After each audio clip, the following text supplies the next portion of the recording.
Assalamu alaikum wa rahmatullah wa barakatuh. My name is Yahya Van Roy, and I am the Director of Curriculum for Al Hidayah School. I'm very honored today to welcome Dr. Muzaffar Iqbal and Sister Elma for a session today. We'll be hearing from Dr. Muzaffar, and I will just offer a brief introduction. Dr. Muzaffar is the president for the Center of Islamic Sciences. Over the past 30 years, his research and publications have focused on three areas within the framework of Muslim encounter with modernity. And he is also the general editor of the Integrated Encyclopedia of the Qur'an, which is a 7-volume English language reference work. He's the series editor of Islam and Science, Historic and Contemporary Perspectives. And he was also the editor of Islam and Science, which is now renamed as Islamic Sciences. He's had many other academic and research positions, and I'll be happy to share a link to his full biography as well as that of Sister Elma for anyone that's interested in learning more. So we are very honored to have you here today. We're looking forward to engaging with both of you. And as Sister Elma had mentioned to me, that it will be a day of looking up and beyond and having a new beginning, inshallah. Inshallah. Bismillah. Bismillah ar-Rahman ar-Rahim. Alhamdulillahi Rabbil Alameen. As-salatu was-salamu ala Rasulika al-Kareem. Allahumma salli wa sallim wa barik ala Sayyidina Muhammad wa ala alihi wa ashabihi ajma'in. Allahumma yanfa'na bima 'allamtana wa 'allimna ma yanfa'una. Allahumma zidna ilma. Allahumma ishrah sudurana wa yassir umurana wa nawwir qulubana. Allahumma iftah lana abwab rahmatik ya Kareem. Bismillah. I'm very honored to have this session with the newly starting Al Hidayah initiative, which inshallah is the beginning of a huge effort, Bismillah. We are going to talk about the beginnings as the first theme for the whole school year. And I'm going to provide some insights, inshallah, on two things. Number one, why thematic approach to learning is beneficial, why it is so Quranic, and specifically the theme of beginnings, which is the focus of this session, inshallah. Imam al-Ghazali, in his very insightful short Jawahir al-Qur'an, said that the entirety of the Qur'an revolves around three fundamental themes. First of all is the sir, he said, the most deepest, the most fundamental aspect of the book of Allah subhanahu wa ta'ala is that this is an invitation from Allah subhanahu wa ta'ala to everyone, to the creation. And attached to that fundamental theme is the theme of the path, the risala. The invitation is to come to Allah subhanahu wa ta'ala. Risala is the path that describes how to come to Allah subhanahu wa ta'ala. And the third fundamental theme of the Quran is the ma'ad, the return. Everything that has been created has to return to Allah subhanahu wa ta'ala. Now, these three themes are fundamental to the Quran, and every single ayah of the Quran can be understood in reference to one of these three primary themes. So thematic understanding of the book of Allah subhanahu wa ta'ala is essential for a deeper understanding of what is our relationship, who are we, what are we doing here, what is education, who are we, what is our relationship to the children who are going to be entrusted to us. So thematic approach to learning is actually deeply rooted in the Quran itself. And when we talk about themes, there are fundamental themes, and there are secondary themes, and there are tertiary themes. Beginnings happen to be one of the most fundamental primary theme, because there is absolutely no other way of conceiving our existence except through the beginning. Everything has a beginning, except for Allah subhanahu wa ta'ala, who is al-awwalu wal-akhiru, who is the first and the last, wal-zahir wal-batinu, who is the manifest and the hidden. Whereas every other thing that exists, including you and me and the cosmos and everything else that we have, has a beginning. As human beings, we have 5 fundamental major beginnings and many other beginnings within those big, large scale beginnings. The first, of course, is the eternal, not the eternal, but the beginning that happened before our physical creation, meaning when Allah subhanahu wa ta'ala created every single soul, every single human being, you and me, the children who are coming to Al-Hidayah, Allah subhanahu wa ta'ala created us all. And he said, Alastu bi Rabbikum? Am I not your Rabb? And we all said, Bala, Shahidna. Indeed, we witness, we bear witness. And then the ayah tells us that Allah subhanahu wa ta'ala says that he did this, he took this mithaq, Alastu bi Rabbikum, this covenant from us, so that we won't forget, so that we won't have the excuse and say, oh, we found our forefathers practicing this, and therefore we practice this. So this primordial mithaq, covenant with Allah subhanahu wa ta'ala, is the beginning of our existence.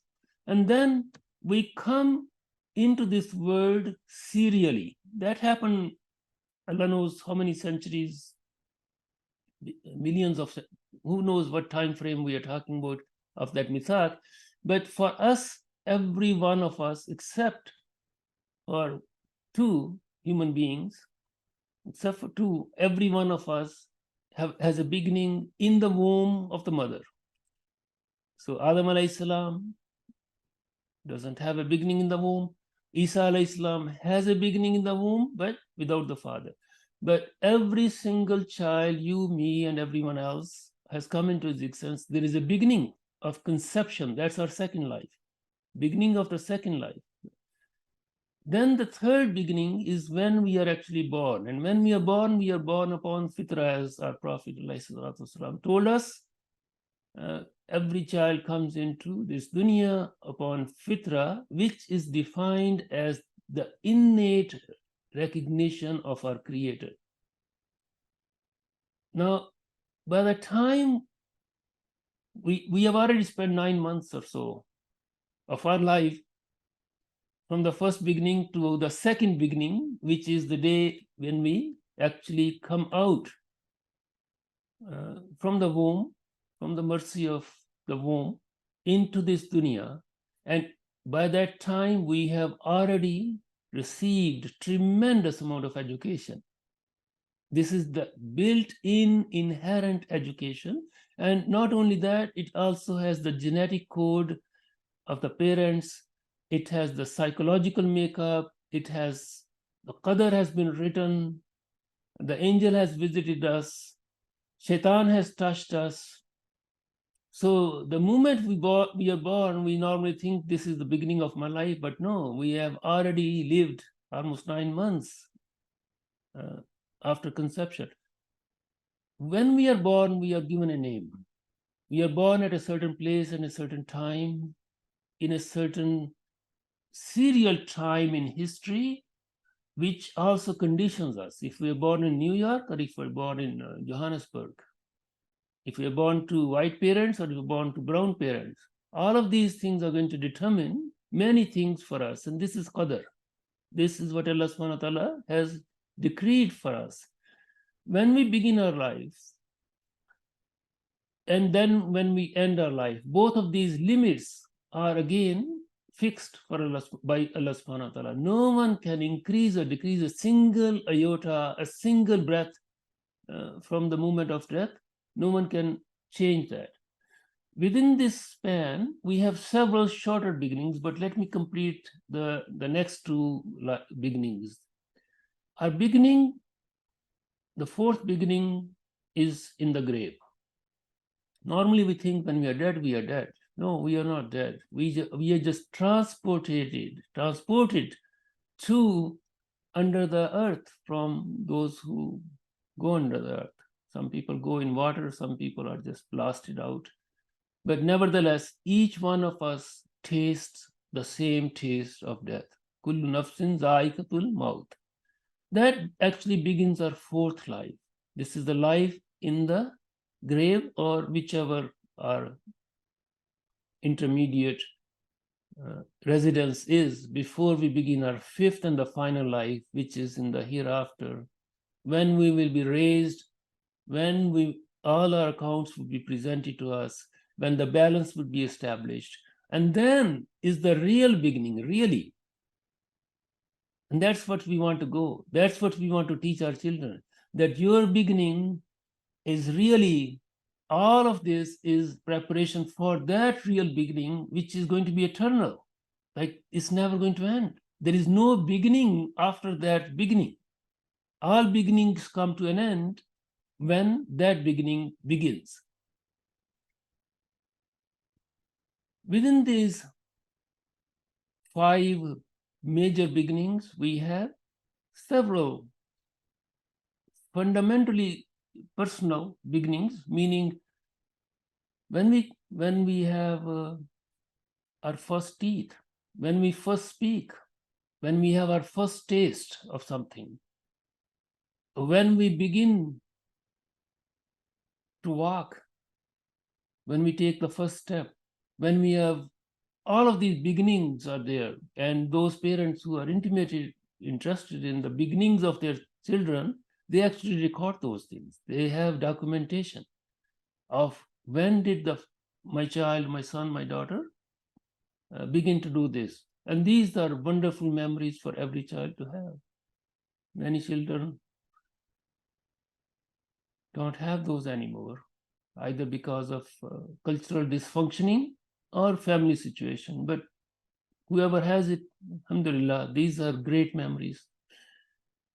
Now, all of these beginnings lead to the question of how do we teach a specific curriculum through the theme of beginning. I guess that is the focus of our endeavor, although this endeavor has to be within that broader context that I just mentioned. The children who are going to come and be entrusted to you have had several beginnings, but one beginning that they didn't have is the formal education, which is beginning now in this particular setting within your care. What is your responsibility towards these children, and what is it that you're going to teach them about who they are, what is their relationship with Allah subhanahu wa ta'ala. Of course, we want to teach our children how to count and how to do math and how to do science and all of those things. But we want to teach them how to get back to that in fundamentally new beginning, the fifth beginning after which there is no beginning, because there are 2 possibilities there. There is the left side and there is the right side. And the right side is where we want to go. The right side is the pleasure of Allah subhanahu wa ta'ala. And this is what we want to hear from Allah subhanahu wa ta'ala, that He is pleased with us and we are pleased with Him on that day. This is the focus of all education. Otherwise, education is just fraud. We are not addressing the real thing. We are making them slaves of the system, for example. We are just teaching them, secondary, tertiary level things. They need to learn those. There is no question about it. So this dichotomy of dunya and akhirah does not exist in our tradition. We say, Rabbana atina fi dunya hasana wa fil akhirati hasana wa qina azaban nar. This is our dua. So these, people who think that Islamic education leads to lack of good jobs, they are just flawed in their thinking. It's not possible to be rooted in our tradition and fail in the dunya. It's just not possible, because the brilliance of minds that we have proves that centuries, it's not just one or two flukes. We have generations of scholars who have left their mark on human civilization. And inshallah, we are going to change that. We are going to come out of this colonial legacy of destruction of our tradition and just we are not going to be content with just having Muslim schools. We want to have real Islamic schools, and real Islamic schools mean that we are rooted in our tradition and able to negotiate our passage through the 21st century and beyond. This is a huge, huge effort you are undertaking, inshallah. And again, this is a beginning. When we plant a seed, that's the beginning. It becomes, you plant a sapling and it becomes a big tree. And I know we are living in very difficult times, but our message coming from the Prophet ﷺ is that even if you see the day of Qiyamah coming and you have a little sapling in your hand, plant it. So that's our message. How do you teach counting, math, language arts, science? Science is so easy to teach if you have this framework. There was a beginning of the cosmos. Kun fayakun, Allah subhanahu wa ta'ala said, and everything came into existence. So anyone who wants to teach science from the Quranic perspective already has a framework in the theme of beginning. You can just begin. You can just begin by the kun fayakun of the coming into existence, and then continue. Do not follow the Big Bang, because if you follow the Big Bang and the rest of the contemporary scientific model, and I'm speaking now as a scientist, you would never get mountains which would have the possibility of doing the tasbih with Dawud alayhi salam. Those mountains that Big Bang gives us do not have that possibility. You wouldn't get fire which would be cold to Ibrahim alayhi salam. There is no way of having a cosmos that is responsive to the creator through the Big Bang. So we need to have our own framework of teaching science, and inshallah, we are going to have sessions specifically on these core subjects as well. How to teach science from the Quranic perspective, how to teach language, how to know language. You are going to teach these children the most important, I think, part of your teaching to the KG and pre-KG and level is to speak a language. What is the Quranic concept of language? What are you going to teach them? Obviously, if you're teaching just English or English and Arabic, I hope, we have to have a framework of teaching that. Now, language is a gift. Language is a gift from Allah subhanahu wa ta'ala, who created humanity with diversity of languages. This is the beauty of creation. And among the languages, Allah subhanahu wa ta'ala has chosen one to be the instrument of his final revelation to humankind, and that is why that particular language is very special. There is no other language like Arabic in our possession ever. So that means, and all languages are culturally constrained. So what are they going to learn is also dependent on the culture. Now, culture and languages are deeply linked, but we want to produce an Islamic English. You see, this languages, no one has a copyright on languages. Languages are a gift from Allah subhanahu wa ta'ala to humanity, and English is our language just as Arabic is our language, and Urdu is our language, and Bhasha is our language, and Farsi is all of these languages are our languages, and more languages we teach, broader the mind becomes. The mind is just, of these children, is just like sponge. They can absorb anything. So we want to teach them English language as if this language is an Islamic language, which means we want to teach them proper terms for conveying the concepts in the Quran. So, for instance, when we are talking about the companions of the Prophet, we don't say immigrants and helpers.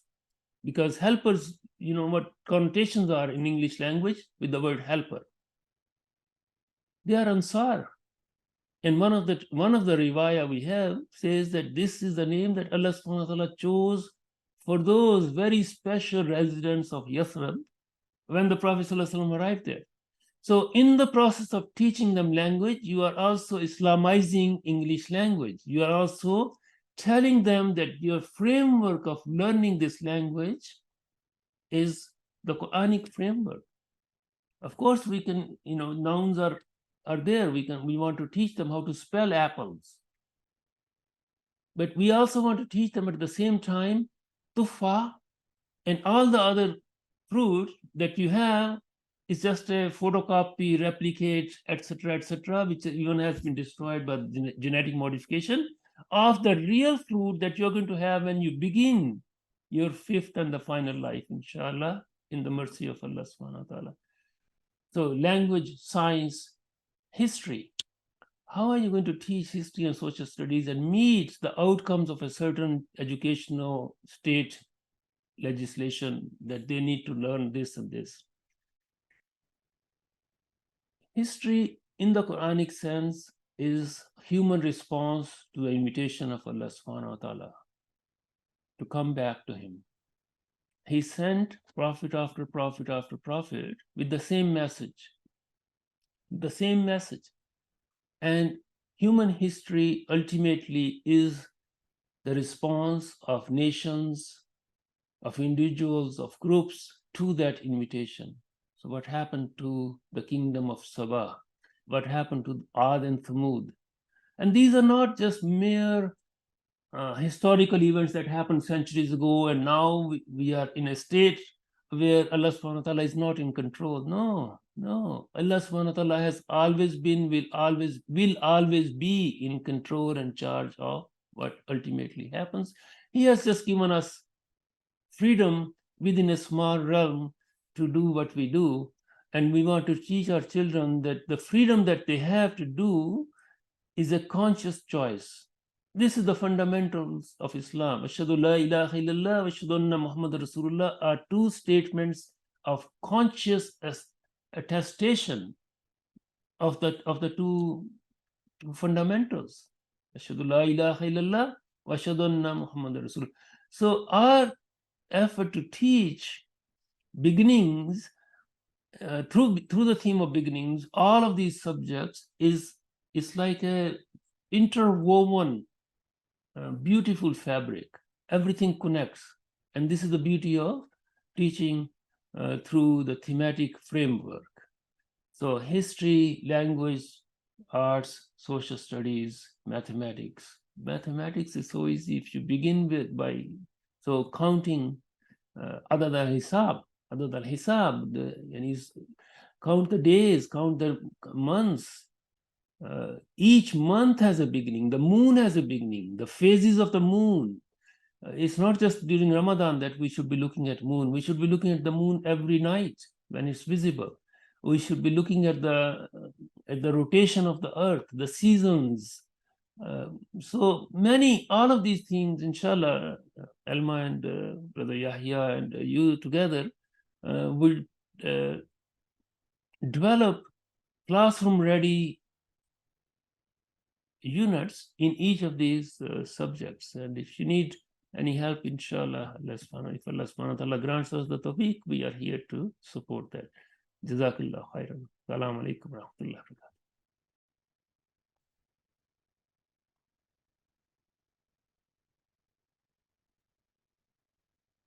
barakatuh. Jazakallah khair, Dr. Muzaffar. Alhamdulillah, a very enlightening and inspiring vision for what is capable with this framework and with this Quranic worldview. When it's truly grounded there, we can, inshallah, revive the best of our tradition. Inshallah. Inshallah. Any questions, any further clarifications, anything, inshallah.